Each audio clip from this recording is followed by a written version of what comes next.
Okay guys, this is a really exciting day because I'm going to be making this Vinoit,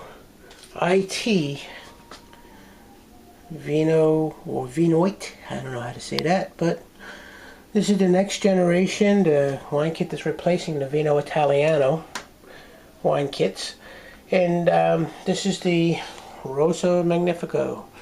So I'm going to be making this one up today, and we're starting it up anyways.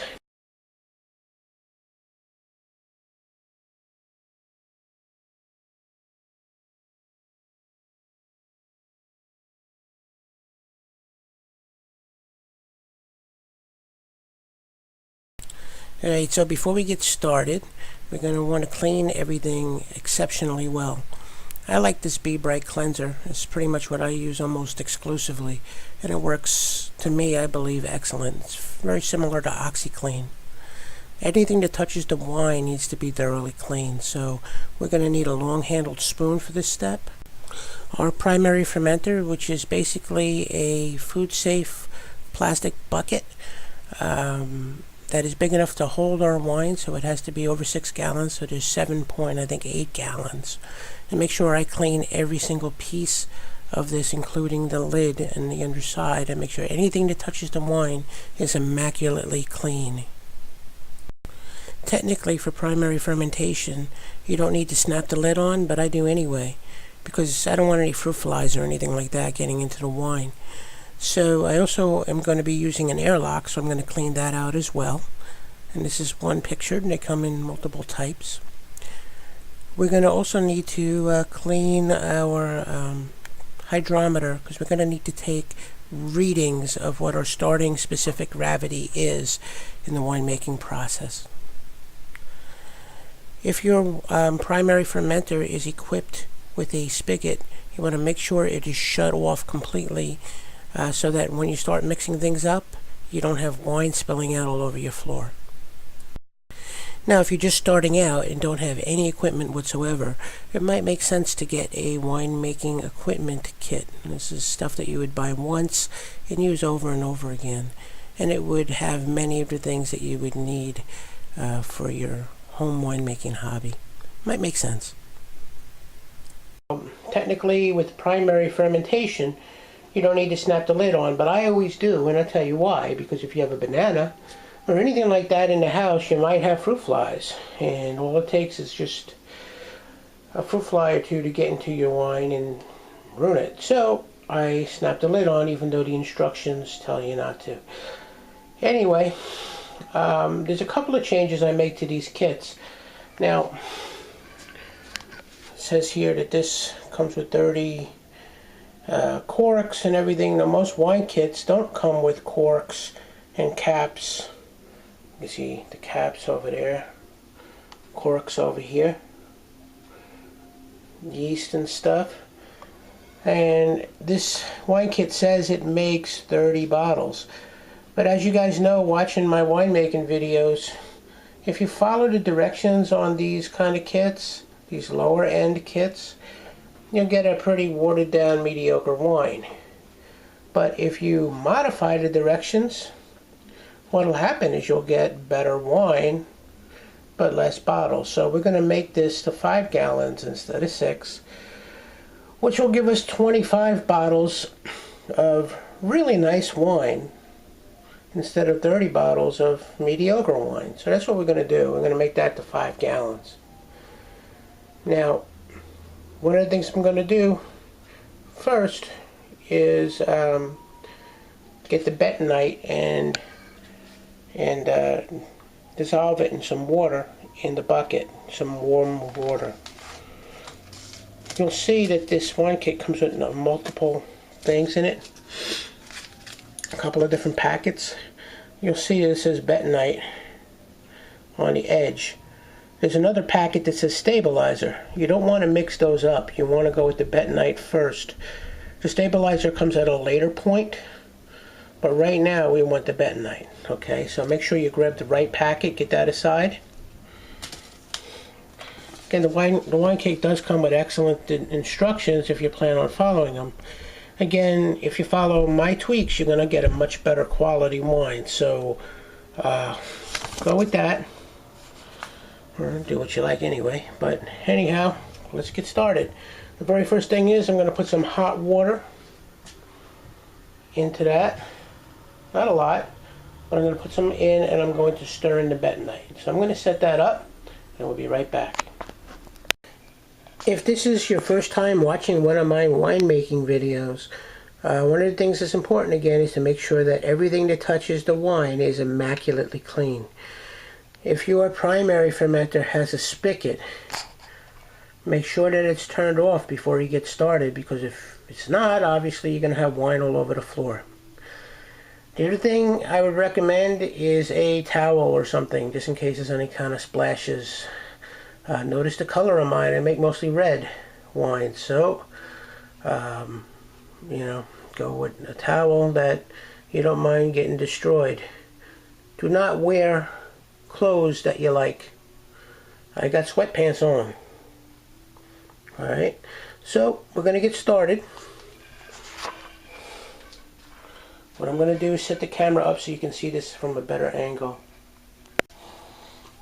Alrighty, I have my packet. It says bentonite on it. Make sure yours, it says bentonite, because they look the same. You don't want to put the stabilizer in first. And what we're going to do is I got about 2 gallons worth of hot water in this. I like hot water for dissolving the bentonite. I think it works a little better. And what we're going to do is I'm going to rapidly stir as I gradually pour. Now, you don't want to dump this in. You don't want to dump that in one shot, because then you're going to have a lump of clay at the bottom of your wine. You want to dissolve that in the water, so you're going to gradually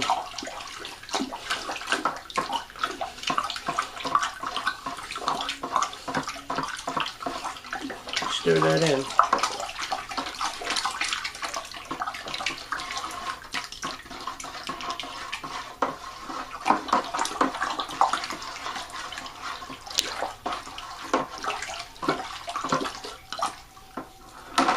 Okay, see how easy that is? Alright, the next thing we're going to add is our concentrate.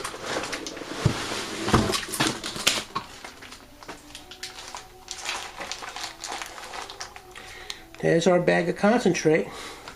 And I happen to have this handy dandy tool to remove the cap. Caps are hard to come off. You can see. Sometimes you might have to just pop it over in a different direction.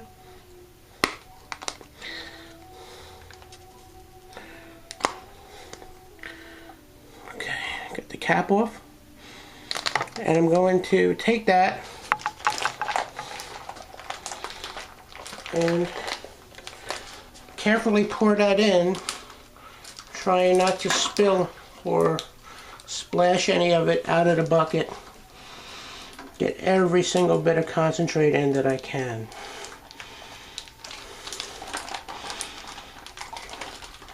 Now these kits are very concentrated. Most of the time, most wine kits are going to have a less concentrated grape juice concentrate. So the bag will be heavier. Most of the time I tear a hole in the box, as you've seen in some of my other videos, to make it easier to lift. But this time I'm just taking the bag, showing you how that looks. So now this bag is full of grape juice on the inside, or grape concentrate. I'm going to fill this bag up with water.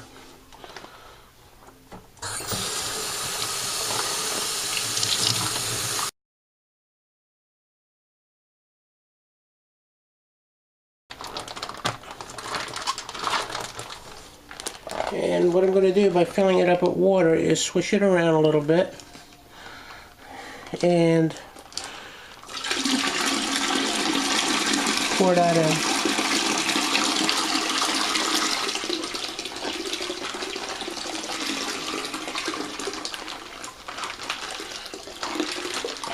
the goal is to try to get as much of the juice out, the concentrate out, as possible. Now I'm going to keep doing this until I get to the 5-gallon mark on the side of the pail. I'll show you that in 1 second.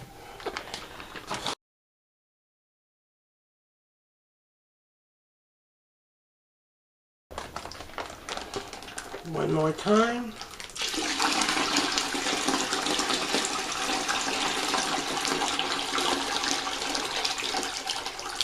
Second verse, same as the first. Okay. I'm not going to pour any more in right now because I believe we might be at the 5-gallon mark. Let me flip that around that you can see. Maybe just a little bit more water.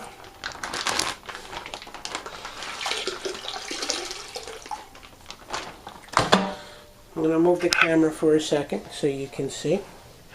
There's the 5-gallon mark. I'm going to get this to the 5-gallon mark, or roughly around there.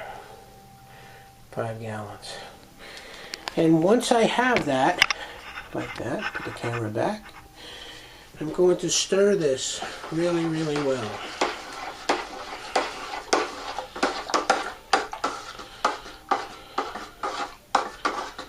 Now, the place where a lot of people make mistakes in winemaking with kits is they don't mix this well enough. So you got to get in and give it a really good stir.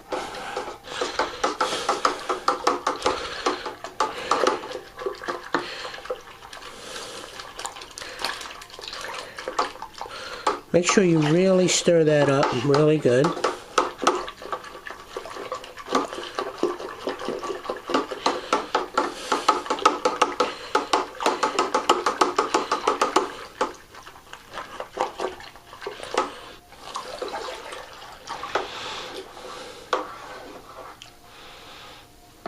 And I'm just going to take that bag and throw it in the garbage. And the next thing we're going to do is I'm going to take my hydrometer and rinse it off after it's been in the sanitizing solution. And I'm going to put that in there. Because what I'm doing now is I'm testing something called a specific gravity. And the way that this basically works, for those of you that are new, this way, this glass-like thermometer looking thingy is called a hydrometer. And what it does is, depending on the thickness of the fluid, it floats higher. So sugar is thicker than water. Water is thicker than alcohol. Okay? So right now, what's going to happen in the winemaking process is this grape juice has a lot of sugar in it. So this is going to float higher. Okay? As the yeast will turn the sugar into alcohol, this will begin to sink. Okay? And we can gauge on the side of this what our percentage alcohol, or what our projected alcohol level will be. So if I do this, I'm going to take a reading. Now technically you're supposed to put this hydrometer in a beaker or a test jar and check it with your eye on the same level, all that kind of stuff. I don't do that. I'm too lazy. Alright. So right now I'm looking at this. We're at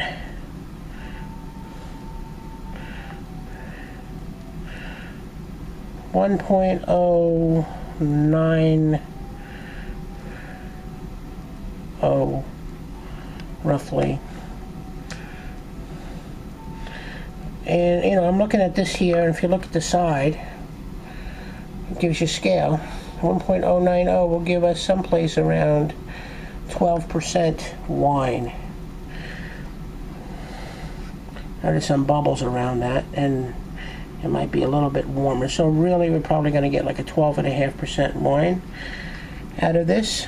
the temperature of the fluid also makes it a little thinner or thicker. So this is basically calibrated, I believe, to 60 degrees or something like that. The juice is going to be a little warmer than that, so we're going to get a slightly off reading, but we are basically looking at a wine that's going to be somewhere in the neighborhood of 12.5%, which is, or maybe even 13. If we ferment it to 0 on a scale, we'll get 12.5. But we're going to probably go down to 0.990, so that's going to give us like an extra percent. We're going to squeak out of that, so we're probably going to get close to 13%, depending on how things go. Okay, so we did our reading. Let's take that out. Hammer again. Just for fun, I'm going to give that one more stir.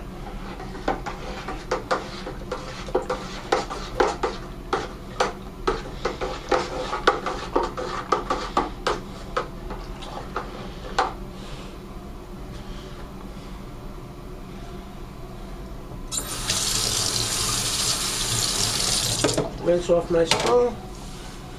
Alright, so now I have the yeast that comes with this. I'm going to sprinkle that in. Alright, I'll be right back. Alright. Okay, now I'm ready to put my yeast in. One of the things that, I just wanted to point out here is that if you follow the directions, you would have another gallon of water in there. On these kits, that would mean that your wine would be more diluted and have less body. Also have less alcohol, alright? Because right now you can see we're at a 12.5, 13% wine. If you put in more water, that might be a 10% wine. Most bottles of Italian dry red wine, 12.5, 13, even 14%. So I'm going to go with the more body and better wine, and more alcohol level. I'm not pushing it over the top. We're going about 13%. Depending on how far we're able to get this down. So I got my yeast, tore the top off, and I'm basically going to just sprinkle it on top like that. Now typically you would want to possibly measure the temperature of the must. That's the grape juice that we're going to convert to wine. You'd want to measure the temperature of that first. And you're looking for about 75 degrees. In all honesty, I very rarely ever do that. Everybody says you're supposed to do it. But I rarely ever do that, and everything works out fine. So I know my house temperature and all that. If it was too hot, I would just let it sit for a little bit at room temperature. But that's what I do. I just basically put that on. I don't get too hung up on temperature. If it's a little bit cooler, it's December now, right? So my house, I don't keep 75 degrees in the middle of the night when I'm sleeping. So, I'll most likely put the heat down to 65. Everything will work fine. It might take a little bit longer to ferment, but that's okay.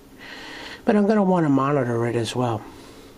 Now notice that I'm not stirring this in or anything. I'm just sprinkling it on top. And what I typically do, what I'm going to do is I'm going to take my airlock and put it roughly through the hole. And I'm going to snap my lid on.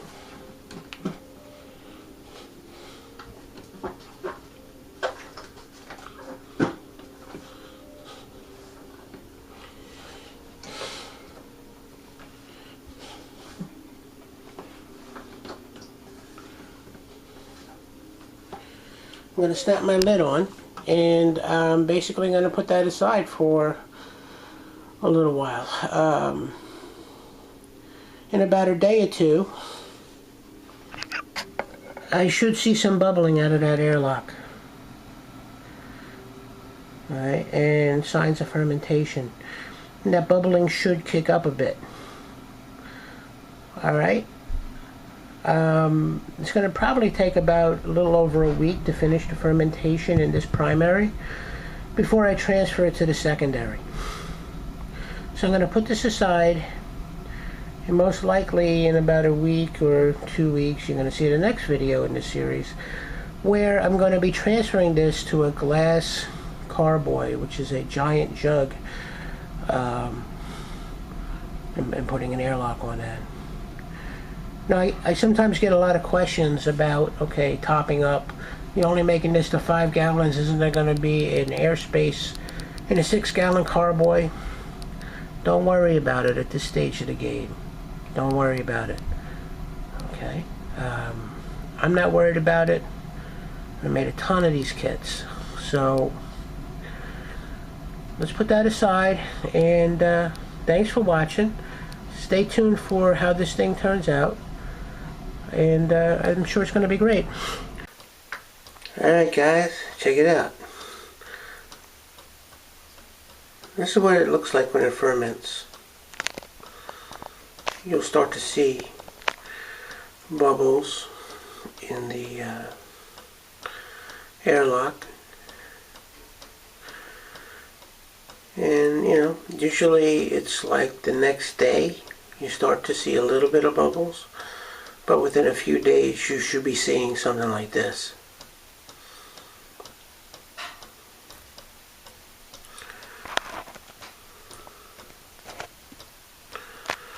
The way that airlock works is that the gases could come out of the bucket or carboy,